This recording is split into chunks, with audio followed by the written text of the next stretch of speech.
السلام علیکم دوستو، کیسے ہیں آپ سب؟ میں زوینہ فیاض ایک بار پھر آپ کے ساتھ تو میں شروع کر رہی ہوں عشقم پارٹ 19۔ اکراش، آپ سچ میں میرے ساتھ جائیں گے؟ شاپنگ بیگز کو امی ہانیہ کے کمرے سے لا کر اس نے لاؤنج میں میز پہ رکھتے اکراش سے پوچھا تھا، جو اب بھی فون پہ مصروف تھا۔ کشمالہ کے سوال پہ اس نے فون رکھ دیا۔ بس تھوڑی دیر میں چلتے ہیں، کشمالہ نے فوراً منہ بسورا۔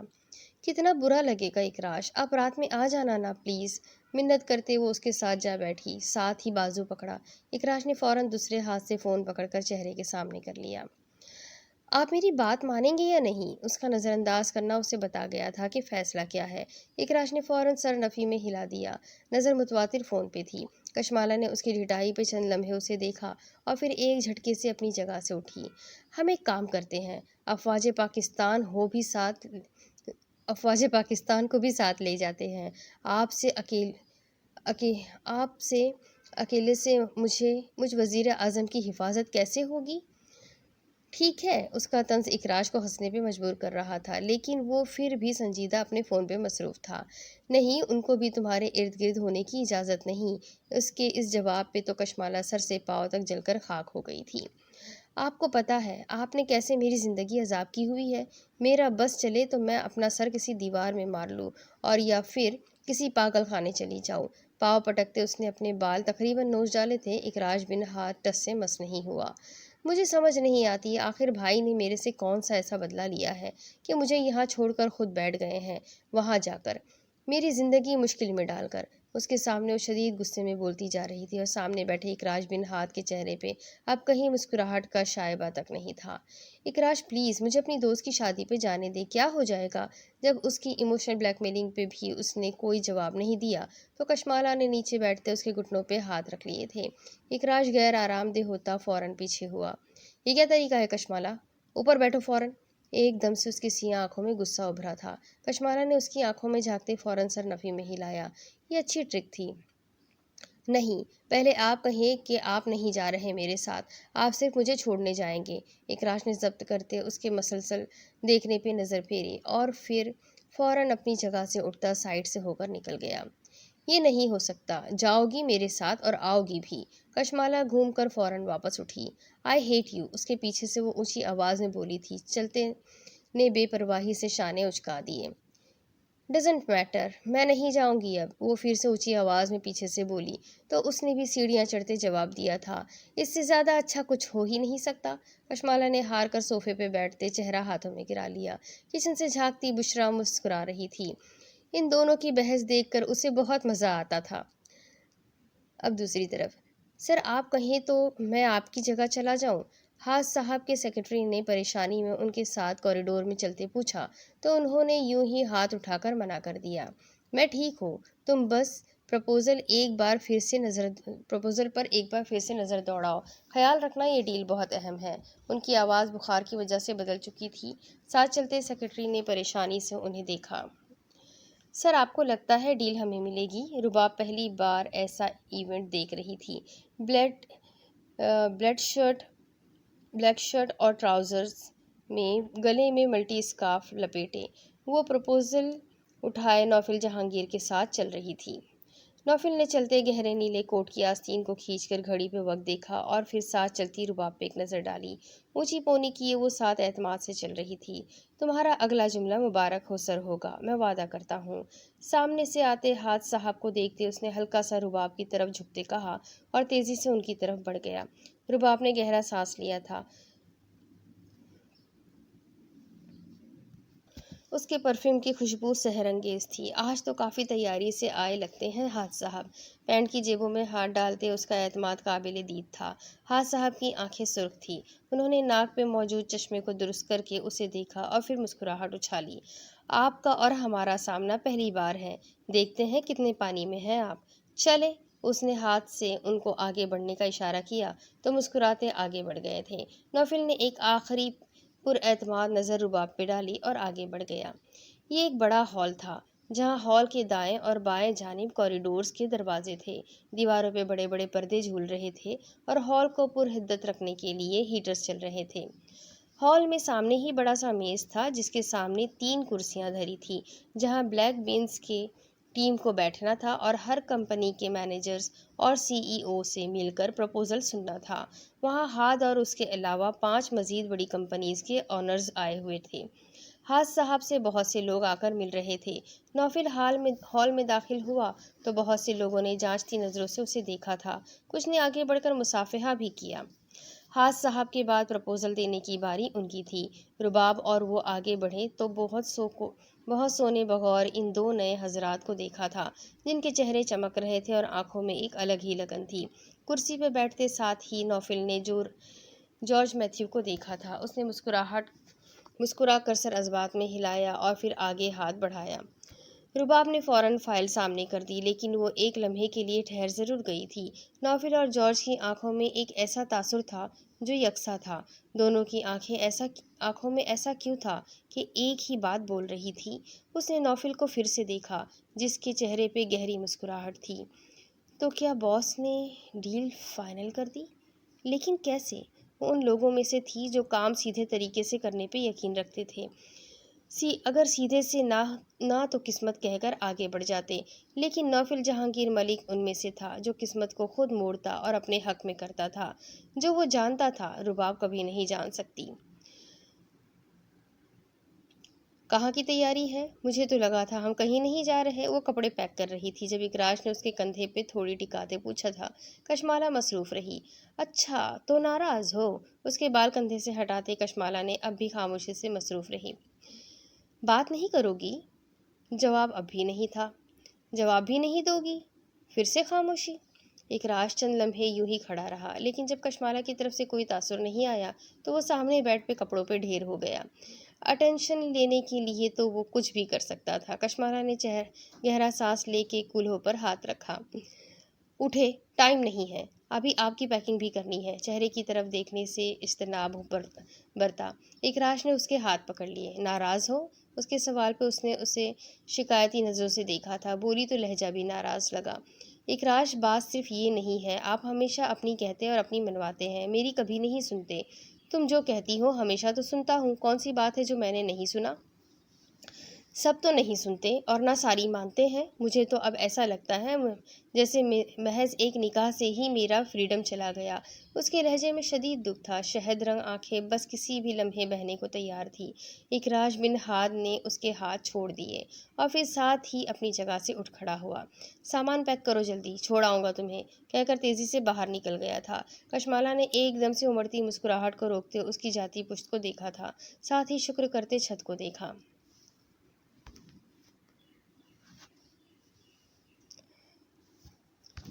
تمہارے وہ ایناکونڈا شوہر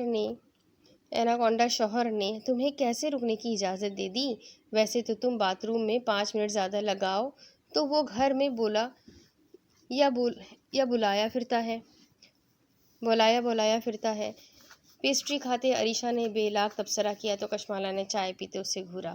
دونوں عریشہ کے کمرے میں بیڈ پہ چڑھ کر بیٹھی تھی اور پاس ہی ٹرالی میں کھانے کی چیزیں پڑی تھی۔ سچ ہی کہہ رہی ہوں، ایسا بیوی کا آبسیسڈ شوہر میں نے تو آج تک نہیں دیکھا۔ اچھا بس بھی کرو، میرے شوہر کی تعریف ہے، مجھے اپنی مہندی کا جوڑا لا کر دکھاؤ۔ ہاں دکھاتی ہوں، رک جاؤ، کچھ کھا تو لینے دو۔ تمہیں نہیں پتا 1 ماہ سے مما نے مجھے کوئی بیکری آئٹم نہیں کھانے دی۔ ایک اور بائٹ لیتے اس نے بتایا تو کشمالا نے آنکھیں سکیڑ کر اس کے بیڈ پہ پھیلے حدودار روبے کو دیکھا تھا۔ بہت اچھا کیا آنٹی نے، ویسے بھی چپس کھا کھا کر تم موٹی ہو گئی ہو، اب مزید کھاؤ گی تو شادی کا جوڑا تک پورا نہیں آئے گا۔ اس کے کھانے کی رفتار میں سستی آتی نہ دیکھ کر اس نے مزید چوٹ کرنا ضروری سمجھا تھا۔ تم اس کی فکر نہ کرو، میں نے اس میں اسپیس رکھی ہے۔ ڈھٹائی سے جواب دینے پہ کشمالا نے تعصب سے سر ہلایا تھا۔ پتہ نہیں ارسلان بھائی تمہارے ساتھ کیسے گزارا کریں گے، ویسے ہی جیسے اکراش بھائی تمہارے ساتھ کر رہے ہیں، جواباً عریشہ ٹھنکی تھی۔ کشمالا نے آنکھیں گھمائی، کہہ نہ سکی کہ اصل میں تو وہ گزارا کر رہی ہے۔ عریشہ نے پیسٹری کی آخری بائٹ نگلی اور پھر نیپکن سے ہاتھ صاف کرتے کود کر بیڈ سے اترتے باہر کی طرف بھاگ گئی تھی۔ اس کا بیہیویئر ابھی بچوں جیسا تھا۔ کشمالہ نے گہرا سانس لیتے کمرے پہ طائرانہ نظر ڈالی۔ کمرے کی جنوبی اور مغربی دیواریں پرپل جبکہ باقی مشرقی اور شمالی دیواریں سفید تھیں۔ کمرے میں موجود تمام فرنیچر یہاں تک کہ کھڑکیوں کے سامنے موجود دبیز پردے بھی سفید تھے۔ کشمالہ ابھی کمرے کا جائزہ لے ہی رہی تھی جب عریشہ ہستی پیکٹ اٹھائے کمرے میں داخل ہوئی تھی۔ ہنسی سے اس کے گال سرخ ہو رہے تھے۔ کشمالہ نے ایبرو اٹھائے تھے۔ اتنی ہنسی کس بات کی؟ میں بھی کہوں تمہارے شوہر نے تمہیں آنے کیسے دیا؟ بڑا پکا ہے بھائی۔ آخر میں پھر سے ہنستے اس نے پیکٹ کھولنا شروع کر دیا۔ اس کے ڈھکے چھپے الفاظ پہ کشمالہ کے ماتھے پہ بل ابھرے تھے۔ کیا کہہ رہی ہو؟ کیا ہوا ہے؟ تم سے بڑا سوٹ کیس لے کے آئے ہیں۔ اطلاع دینے کے ساتھ ہی پھر سے وہ ہنسی تو کشمالہ کے چھکے چھوٹ گئے۔ فوراً اٹھ کر ننگے پاؤں باہر کی طرف بھاگی۔ اس نے دوسرے روپوشن کی ریلنگ سے نیچے جھانکا۔ اس نے اسے سامنے ہی عریشہ کے بابا اور مما کے ساتھ مہمانوں کے درمیان بیٹھے دیکھا تو دانت کچکچا کر رہ گئی تھی۔ یا اللہ، میں اپنا سر کہاں جا کر پھاڑوں؟ بے بسی سے اپنے بال مٹھیوں میں جکڑ لیے تھے۔ عریشہ ہنستی چلی گئی۔ تمہیں مجنوں نے ثابت کیا کہ وہ اصلی مجنوں ہے۔ تمہارے مجنوں نے ثابت کیا کہ وہ اصلی مجنوں ہے۔ دوسرے مجنوں نے تو بس لیلا کے پیچھے جھک ماری تھی۔ عریشہ بس اس کی حالت سے خط اٹھاتی ہنستی جا رہی تھی۔ کشمالہ نے دانت پیستے اسے گھورا اور پھر واپس کمرے کی طرف لپکی تھی۔ کمرے میں آ کر جوتا اڑستے اس نے بیڈ پہ پڑا فون اٹھایا اور فوراً اکراش بن ہاتھ کو میسج کیا۔ کیا کر رہی ہو؟ کہیں طلاق تو نہیں مانگ لی؟ تم 2 منٹ چپ کرو گی؟ اس کی زبان کی گلفشائی الگ صبر آزما تھی۔ عریشہ نے مسکراہٹ دباتے شانے اچکا دیے۔ ٹھیک ہے بھائی، ہو جاتے ہیں چپ۔ ویسے بھی بول کر مجھے کون سا اعزاز مل جانا ہے؟ وہ تو آرام سے کہہ کر بیڈ پہ جا لیٹی تھی۔ کشمالہ نے دانت پیستے باہر کی طرف قدم بڑھا دیے۔ آپ ادھر کیا کر رہے ہیں؟ آپ نے تو مجھے خود رکنے کی اجازت دی تھی۔ دیوار کی اوٹ میں سیڑھیوں پہ کھڑی اس پہ چڑھ دوڑی تو اکراش ہنس دیا۔ پہلی بیوی ہے جو شوہر کو دیکھ کر ناراض ہو رہی ہے۔ ہاتھ اس کے چہرے کی جانب بڑھائے تو کشمالہ نے فوراً ہاتھ جھٹک دیے۔ اکراش، یہ عریشہ کا گھر ہے، سرائے نہیں۔ انکل آنٹی کیا سوچتے ہوں گے؟ کبھی کچھ سوچا ہے آپ نے؟ آپ کو تو بس ہر وقت مجھے ہی بے عزت کروانا ہوتا ہے۔ بے بسی بھرے غصے سے اس نے چہرہ ہاتھوں میں چھپا لیا تو اکراش نے ڈھٹائی سے بالوں پہ ہاتھ پھیرا۔ دونوں آمنے سامنے سیڑھیوں پہ کھڑے تھے جبکہ مہمانوں کی نظر سے اوجھل تھے۔ اکراش نے پھر بھی ایک بار مڑ کر ریلنگ کو دیکھا اور پھر جب چہرہ سیدھا کیا تو آنکھیں مزید چمک رہی تھی۔ میں جب تمہیں چھوڑ کر گھر گیا تو خالی گھر مجھے منہ چڑھا رہا تھا۔ مجھے لگا میں نے مزید 5 منٹ تمہیں نہ دیکھا تو میری سانسیں بند ہو جائے گی۔ کشمالہ نے چہرہ اٹھا کر اس کے آبسیشن پہ کوئی غصیلا تبصرہ نہ کرنا چاہا مگر پھر اکراش کی پھوٹتی ڈھیٹ مسکراہٹ کو دیکھ کر دانت پیسنے شروع کر دیے تھے۔ آپ کو پتہ ہے، آپ کو کچھ بھی کہنا ہی بیکار ہے۔ میری طرف سے آپ جو مرضی کریں۔ غصے سے ناراضگی سے واپس مڑنے لگی تو اکراش بن ہاد نے ہاتھ سے پکڑ کر اسے روک دیا تھا۔ کشمالہ نے غصے سے گھورا۔ اچھا سوری، ناراض نہیں ہو؟ میرا گھر پہ سچ میں دل نہیں لگا، اس لیے سوچا میں بھی کچھ دن کے لیے شفٹ ہو جاؤں۔ اور انکل آنٹی کو بالکل بھی اعتراض نہیں ہے، بلکہ وہ دونوں تو بہت خوش ہوئے ہیں۔ اور تمہیں پتہ ہے، نیچے بیٹھی آنٹیز تو مجھے بہت پیاری نظروں سے دیکھ رہی تھی۔ گھورتی کشمالہ کو دیوار سے لگائے وہ معصومیت کے تمام ریکارڈ توڑنے والا تھا۔ کشمالہ بس شہد رنگ آنکھیں پھیلائے اس کی شرارتی اور خوشی سے چمکتی آنکھوں کو دیکھ رہی تھی۔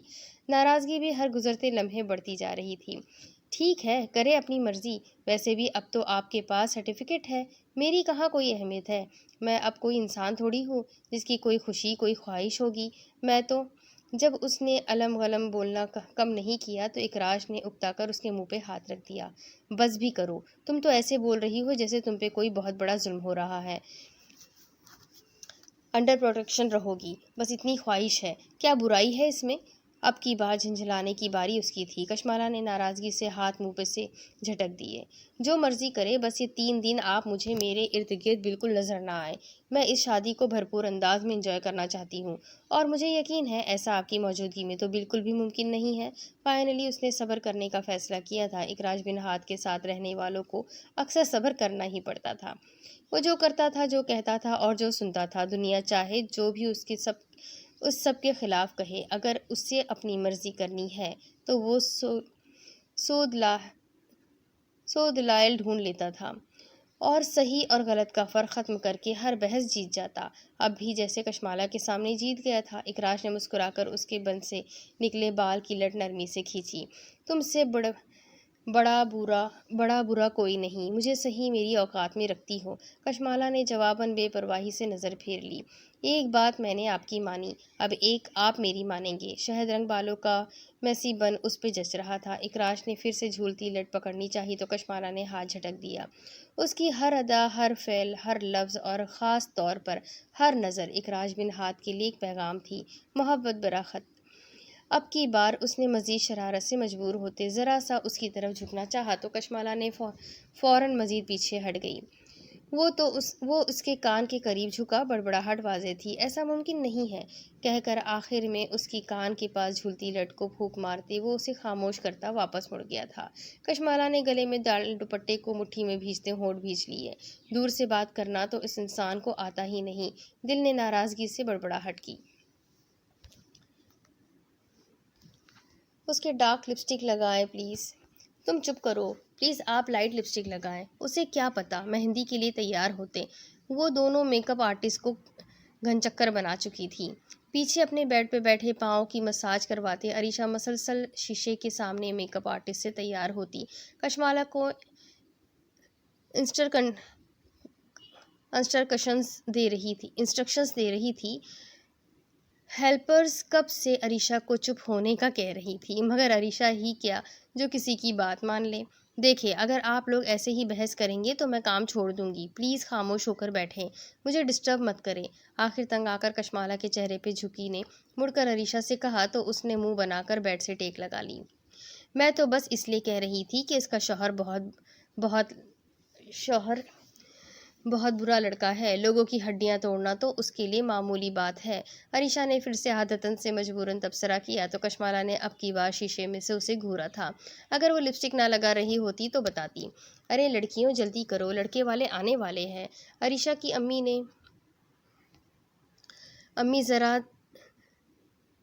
امی زرد ساڑی میں بالوں میں چمیلی کے پھول لگائے اندر داخل ہوئی تھی۔ عریشہ فوراً سیدھی ہوئی۔